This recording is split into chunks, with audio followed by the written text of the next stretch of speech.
Salam, hər vaxtınız xeyir. Növbəti dərsimizə xoş gəlmisiniz. Kali Linuxun eyni şəkildə yeni əmrlərini davam edirik.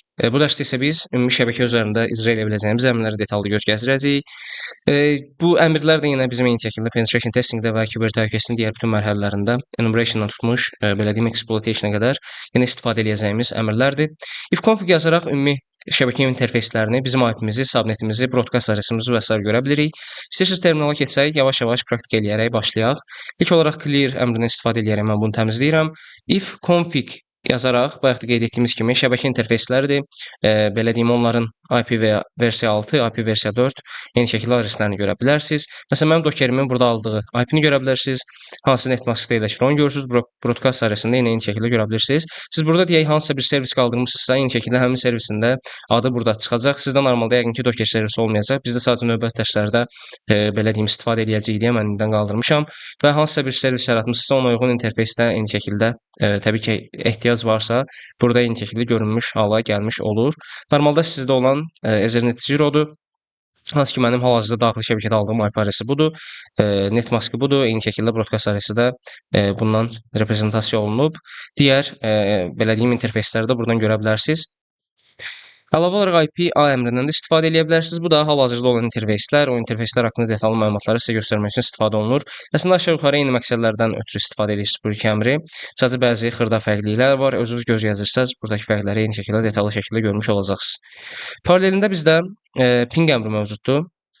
IP R əmri vasitəsilə də routing table-ları görə bilərsiniz. Əlavə olaraq traceroute əmri var. Traceroute əmri vasitəsilə deyək sizə bir veb-sayt var. O veb-sayt gəlirsə, bir dənə bunu yazaq. Məsələn, google.com yazmaq istəyirəm. Bu google.com ünvanının sizə gələn zaman hansı, belə deyim, serverləri ziyarət eləyir və bu serverlər hansı IP-lərə sahibdir, onları eyni şəkildə görmüş ola bilirsiniz. Ping vasitəsilə biz nə edirik? Ping vasitəsilə biz internetə olan çıxışımızı yoxlaya bilərik. Eyni şəkildə gələcəkdə CTF işləyən zaman deyə VPN vasitəsilə başqa bir daxili şəbəkəyə qoşulmuşuq. Ping əmri vasitəsilə bizim həmin maşına və yaxud həmin deyək IP adresinə əlaqəmiz var yoxsa yox, bunu eyni şəkildə görə bilərik. Məsələn, ping atan zaman çox vaxt Google-un DNS adresinə 8-lərə ping atırlar. Məsələn, 8 yazaraq mən hal-hazırda belə deyim, internet connectionum var yoxsa yox, onu yoxlaya bilərəm. Bu paket təbii ki, siz dayandırana qədər gedəcək. Eyni şəkildə Ctrl və C düymələrini bir yerdə sıxaraq da siz bu əmri dayandıra bilərsiniz. Konkret bir say vermək istəyirsinizsə də, eyni şəkildə C4 yazıram və daha sonra 8 yazıram. Burada konkret say dediyimiz nə qədər paket getməsini istədiyinizi qeyd edirsiniz. Burada time to leave dəyərləri var, eyni şəkildə pingin nə qədər gecikdiyini də burada eyni şəkildə görə bilərsiniz. Ondan daha öncəsində netstat əmri eyni şəkildə qeyd olunub. Netstat əmrindən istifadə edərək açıq olan portları və servisləri biz eyni şəkildə görə bilərik. Bu istər öz kompüterimizdə istifadə edə bilərik, istərsə də zoom eləmək istədiyimiz hansı fərqli bir IP adresində enumeration mərhələsində görə bilərik. Netstat yazıram.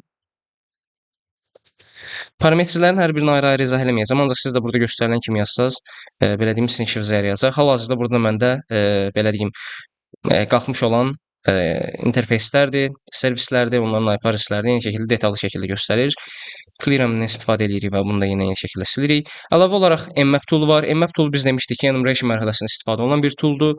Network mapper deməkdir. Bunun vasitəsilə də biz yenə hansısa bir IP adresində, hansısa bir belə deyim maşında olan açıq portlar və onlar haqqında servis məlumatlarını görə bilərik. Biz mmap ilə bağlı əlavə bir dərsimiz olacaq. Ona görə mmap ilə bağlı çox detallı belə deyim məlumat vermək istəmirəm indidən. Amma məsələn siz belə yaza bilərsiniz, düzdür, burada IP verməlisiniz. Məsələn belə yazsaz, IP olmadığı üçün nəsə skan eləməyib. Bunun konkret IP-sini yazmalısınız. Belə deyim, maşın IP-sini.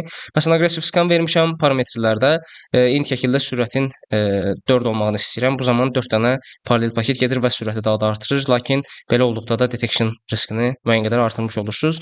mmap-in bu parametrləri ilə bağlı bizim əlavə bir dərsimiz olacaq. O ki, narahat olmayın. Sadəcə bilin ki, mmap də yenə eyni şəkildə hücum elədiyimiz IP adresinə və yaxud maşında olan açıq portları və belə deyim, onlar haqqında olan bütün məlumatları ortaya çıxarmaq üçün istifadə olunan bir tooldur. Əlavə olaraq Wget var. Wget bir URL-dən, internetdə olan bir servisdən, veb-saytdan hansısa bir faylı yükləmək üçün istifadə olunur. Biz Wget-dən yenə eyni şəkildə hücum mərhələsində istifadə edəcəyik. Özümüzdən müəyyən bir servis qaldırıb qarşı maşından deyək müxtəlif bir faylı yükləyə bilərik. Eyni şəkildə internetdən də müəyyən bir fayl yükləmək istəyirsinizsə, öz lokal kompüterinizə bu əmrdən istifadə edə bilərsiniz. Curl əmri vasitəsilə də hansısa bir belə deyim saytın kontentini biz eyni şəkildə çəkə bilərik. Məsələn, gələk biz bura curl əmrindən istifadə eləyək. Burada saytdan dönən status koddur. Belə deyim, onun daxilində olan ümumi məlumatlardır. Burada təbii ki, front-enddən söhbət gedir. HTML kodunu eyni şəkildə burada festləyib bizə göstərə bilir. Burada məsələn görürsüz, taqlər qeyd olunub, ümumi belə deyim, saytın kontentini də burada görmüş olursunuz. Yenə clear yazaraq da eyni şəkildə əmrləri təmizləyə bilərsiniz. Bu dərsdən bu qədər. İnşallah Kali Linux ilə əlaqəli növbəti dərsimizdə görüşənədək.